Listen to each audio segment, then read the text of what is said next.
Cher ami astronome, bonjour, bienvenue sur la chaîne Fred l'astronome. Je suis Frédéric Bertoni et j'espère que vous allez bien.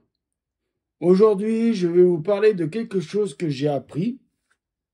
Je vais vous dire où j'ai appris ça et je vais vous dire qui me l'a appris parce que comme on m'a toujours appris qu'il faut être honnête dans la vie, il faut toujours être honnête dans la vie, même si ça peut vous coûter parfois cher, mais il faut toujours être honnête parce que l'honnêteté, même si ça ne paye pas, c'est toujours mieux que les mensonges. Donc l'honnêteté me dit qu'il faut que je vous dise que j'ai appris ça, et rendons à César ce qui appartient à César, c'est Christophe de la Chapelle. Oui, j'ai bien prononcé Christophe de la Chapelle. Hein. Je n'ai pas prononcé Christopher Nolan ou un autre nom. J'ai bien prononcé Christophe de la Chapelle, qui m'a appris quelque chose en allant voir une de ses vidéos où à la fin de sa vidéo, il me citait parce que je lui avais donné l'inspiration, enfin l'idée de faire une vidéo sur le ciel nocturne et notamment sur la capture des étoiles filantes. Puisque en 2020, le 20 août 2020, j'avais moi-même publié une vidéo sur la capture des étoiles filantes. Alors, je n'avais pas expliqué comment j'avais fait. J'avais simplement pris mon Sony Alpha 7S. J'avais mis l'objectif de 50 mm 1.8 dessus, avoir une ouverture, bon, peut-être pas suffisante, parce que ça aurait été mieux avec un 24 1.8 ou avec un 14 1.8 ou même un 14 1.2. Ça aurait été beaucoup mieux, bien évidemment. Mais bon, n'empêche que j'avais réussi quand même à capter des étoiles filantes. Et j'avais fait mon montage comme ça, j'avais capturé donc des séquences vidéo de 30 minutes.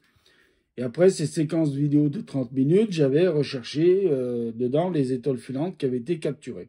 Donc, je n'avais fait qu'un montage vidéo qu'avec des étoiles filantes, puisque le reste n'était pas forcément plus intéressant, à part le passage d'avions ou de satellites, qui peut être intéressant aussi à démontrer qu'il ne faut pas confondre entre une étoile filante, un passage de satellite ou un passage d'avion. Voilà. Donc, qu'est-ce qui m'a appris Christophe de la Chapelle? C'est qu'il y a quelque chose qu'on fait quand on fait du traitement photo, c'est les darks. Bon, il y a les offsets et puis d'autres trucs, mais on fait surtout les darks. Et les darks, c'est pour travailler un peu sur les bruits de la photo. Bon, ça permet de traiter un peu le bruit de la photo. Un peu beaucoup même, si on l'utilise bien. Et ce qui m'a appris, et c'est pour ça que je le dis et que je le cite dans la vidéo, parce que c'est lui qui me l'a appris, en regardant sa vidéo, parce que moi, j'avais été voir la vidéo parce que je savais qu'il m'avait cité à la fin de la vidéo. Donc j'ai été voir. Et donc, puisqu'il me l'a gentiment dit aussi par mail, qu'il m'avait cité dans une de ses vidéos, ce qui est très sympathique de sa part et très honnête de sa part, et ce qui prouve que c'est un homme bien sur toutes les coutures, malgré les différends qu'on a eus, hein, et qu'on a peut-être encore. Mais ce que je veux dire par là, c'est que ce que Christophe de la Chapelle m'a démontré et qui était possible de faire au travers de sa vidéo, c'est qu'on pouvait travailler aussi les darks en vidéo. Lui, il a fait la démonstration sur Premiere Pro. Alors, la démonstration qu'il fait sur sa vidéo, je vous mettrai le lien dans la description, fonctionne aussi bien sur Premiere Pro qu'il fonctionne sur Windows ou sur Apple. C'est la même chose. Quand vous utilisez Premiere Pro sur Windows ou sur Apple, vous faites exactement ce que Christophe de la Chapelle vous montre sur sa démonstration vidéo. D'accord? Voilà. Moi, je vais vous montrer sur Final Cut que c'est possible. Parce que moi, j'utilise Final Cut sur Apple. Voilà. Je trouve que c'est un logiciel qui est largement suffisant pour moi. Même qui est largement très très suffisant pour moi, pour ce que je fais en montage vidéo. Moi, je fais des trucs très simples. Hein. Je ne vais pas chercher des machins. Donc voilà. Attention, Final Cut Pro est très bon aussi. Hein. Premiere Pro, excusez-moi, est très bon aussi. Et il y a DaVinci Resolve, pour ceux qui, voilà, comme ça on a fait le tour à peu près des 3 logiciels les plus utilisés entre Windows et Apple. Donc, moi, ce que je vais vous faire voir là dans cette vidéo-là, c'est comment on fait sur Final Cut. Et vous allez voir que c'est pas tout à fait... c'est à peu près pareil que sur Final Cut, sur Premiere Pro, mais avec peut-être une toute petite différence. Je vous reprends dans un moment. On va être sur l'écran de l'ordinateur. Je vais vous montrer tout ça. OK? Merci. Alors voilà les amis, on se retrouve donc sur l'écran de mon ordinateur. Donc là, on est sur Final Cut. Voilà, je vais vous agrandir un peu la fenêtre du milieu. Pas trop, mais voilà. Donc là, vous voyez que j'ai déjà plusieurs projets parce que j'ai quand même essayé de le faire avant. Donc voilà. Donc ici, là, j'ai mon fichier donc, qui est en DNG. Donc c'est mon Dark. Alors le Dark, comment je l'ai créé? En fait, j'ai pris mon Sony Alpha 7S. J'ai filmé 10 secondes avec le capuchon devant. Voilà. Il n'y a rien de plus simple pour faire un Dark. Voilà, donc c'est un, alors là c'est un fichier qui est en 1920, 1080, 60p. Voilà.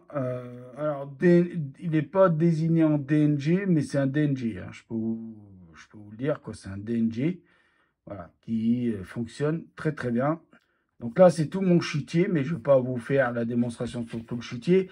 Donc ce que je vais faire dans un premier temps, je vais créer un nouveau projet qu'on va appeler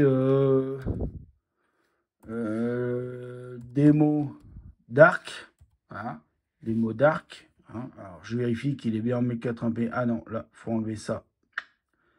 Voilà, je vais le mettre en 50p parce que oui, ma vidéo elle est en 50p, même si le dark il est en 60p, c'est pas grave, hein. Voilà, et on va mettre un peu hein, et voilà. Donc là on a tout réglé ce qu'il fallait.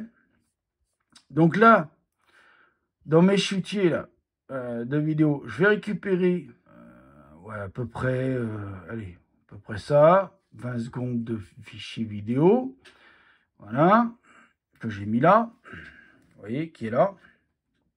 Donc là, vous voyez, il n'y a pas le dark. Alors, on va faire un truc, on va faire le détachement audio, et puis on va enlever ce truc d'audio, parce qu'il y a un petit peu d'audio dessus, ça ne nous intéresse pas. Donc, ici, j'ai un fichier, d'accord? Voilà. Je vais faire un copier,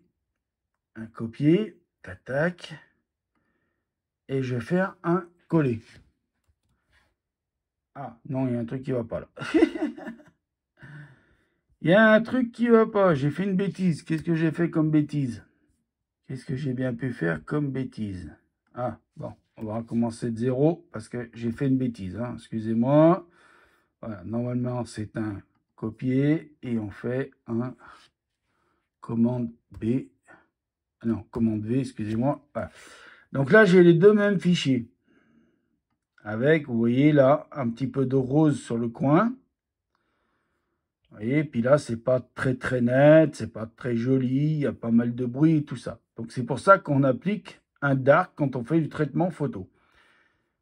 Je vais prendre mon fichier DNG dark, ici, que je n'ai pas nommé dark, mais c'est pas grave. Je vais l'appliquer sur tout le long de cette séquence vidéo-là.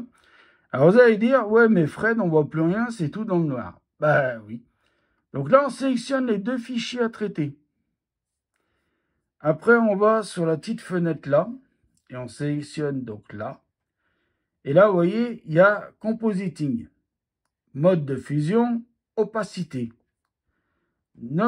Alors, l'opacité, moi, je la touche pas trop. Mais le mode de fusion, je vais le toucher, je vais mettre soustraire. Et là, vous avez le petit rose, vous voyez, alors regardez, on va revenir un peu en arrière. Vous voyez là, ça fait rosé, rouge, pas très beau. Et là, ça fait un petit peu mieux. D'accord? Alors après, ben, comme c'est modifié, on fait rendu de la sélection. Donc là, l'ordinateur, il va faire un calcul de rendu. Voilà, c'est fait. Donc maintenant, je vais vous faire une lecture du début. Voilà, donc pas très très beau, pas très très propre, pas très joli. Hein, vous voyez, là on voit du rose, là on voit du pas beau, c'est dégueulasse, l'image album un peu de partout. Vous voyez, c'est pas très beau, hein, c'est pas nickel. Et maintenant, vous allez voir la différence avec le dark. Et voilà. Alors bien sûr, le dark fait pas tout, hein. Il y a encore des choses à améliorer, tout ça. Mais c'est la preuve que ça fonctionne, qu'on peut faire du dark. C'est la preuve qu'on peut travailler du dark sur les machins. Alors, ce qu'on peut faire là en plus, c'est faire ce qu'on appelle une réduction du bruit. Là. Donc, une petite réduction du bruit. D'ailleurs, je vais l'appliquer sur les deux vidéos, pour les deux séquences vidéo, pour être honnête, pour vous démontrer que la réduction du bruit fonctionne. Donc là, on va faire tout rendre. Ça va prendre un petit temps de calcul, mais ça va se faire, ne vous inquiétez pas. Alors, comme ça, vous verrez la différence de la réduction du bruit avec le dark et réduction du bruit. On va finir le calcul. Alors, c'est un peu long parce que c'est vrai que la réduction du bruit, c'est quelque chose qui demande de la ressource calcul. Voilà, donc c'est fini. Donc maintenant, on va faire une lecture. Voilà. Alors, je vais enlever la petite flèche devant. Vous voyez, là, il y a toujours le rosé. Ah, vous avez vu, vous avez même le droit à une petite étoile filante qui vient de passer sur le bord, là. Vous verrez sur la deuxième partie de la séquence, quand il y aura le dark. Vous la verrez. Alors, j'ai pas fait exprès de prendre la séquence où il y a une étoile filante qui passe, hein, mais bon, tant mieux, c'est toujours mieux. Voilà, vous l'avez vu passer très vite. Voilà. Donc voilà, on a vu passer donc le film. Donc là, je ne vais pas faire plus long là-dessus. Ce que je vais faire, c'est que j'ai vu que j'avais une petite étoile filante qui passait devant là. Je fais un copier-coller là de la séquence.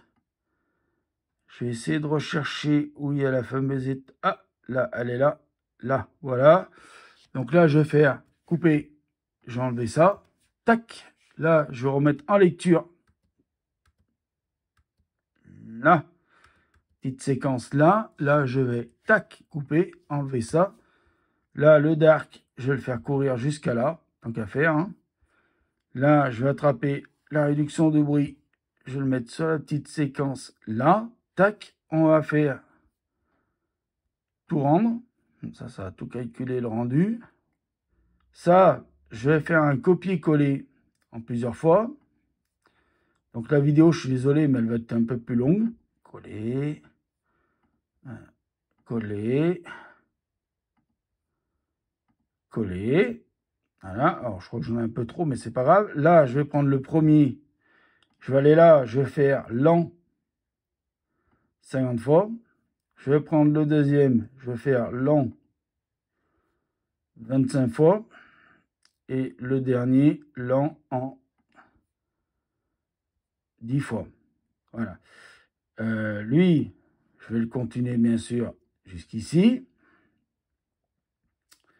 Là, sur chacune de mes séquences, la réduction du bruit, normalement, elle y est, puisque j'ai fait un copier-coller où il y avait la réduction du bruit. Voilà. Donc ça, c'est fait. Et on va faire tout rendre. Voilà. Donc la vidéo va durer un peu plus longtemps que prévu, mais c'est pas grave. Je vais vous montrer pourquoi je fais ça. Alors, le calcul de rendu, il est un peu long, mais c'est pas grave. Attention. Comme ça, vous voyez au moins là aussi là. Ah, j'ai pas été jusqu'au bout. Zut. J'ai fait une bêtise. Et oui, je viens de voir que j'avais pas été jusqu'au bout. Donc là, on va refaire un petit calcul rendu. Ça va être vite fait, ce qui manque là. Petit bout qui manque. Voilà. Donc, je ne vais pas repartir du début. Hein. Je vais repartir de la séquence là, de l'étoile filante. Vous la voyez passer. Là, vous la voyez passer plus lente. Là, vous allez normalement la voir passer un peu plus lente. Et normalement, après, vous allez la voir passer encore un peu plus lente. Voilà. Vous avez bien le temps de l'avoir passé. Voilà, voilà, voilà. Donc voilà, mes chers amis astronomes, je vais vous laisser là sur cette très longue vidéo que je viens de faire pour vous démontrer. Alors bien sûr, là, je vous montre juste la réduction de bruit qui est possible de faire sur... alors, on peut après, bien sûr, continuer à faire un peu plus de travail sur la vidéo. Mais là, la vidéo, c'était surtout pour vous démontrer que le dark était possible de travailler. Le dark était possible de le travailler en vidéo et pas seulement en photo. Je voulais vous montrer qu'il n'était pas que possible de le travailler sur Premiere Pro, mais qu'on pouvait aussi le travailler sur Final Cut Pro. Bien sûr, là, il demande un peu plus de boulot parce qu'il faudrait que j'y passe un peu plus de temps. Mais là, la vidéo, elle va durer 3 jours. Donc, j'ai pas trop envie. Déjà, là, elle doit être assez longue, déjà, hein. Parce que j'ai beaucoup blablaté dans la première partie de la vidéo. Dans la deuxième partie de vidéo, là, je ne l'explique pas. Je blablate encore un peu. Mais j'aime bien, de toute façon, vous parler. Donc voilà, la démonstration est faite qu'on peut travailler le dark sur une vidéo. Donc merci à Christophe de la Chapelle, je le remercie encore une fois de m'avoir montré la possibilité de le faire. Et bien sûr, je vous en remercie de m'avoir écouté, de m'avoir dit, de m'écouter, de me regarder. Et prenez soin de vous, mettez l'œil à l'oculaire parce que là-haut, il y a plein de choses à voir. Et mais surtout, je le redis, prenez soin de vous. Allez, les amis, ciao, à plus, bonsoir.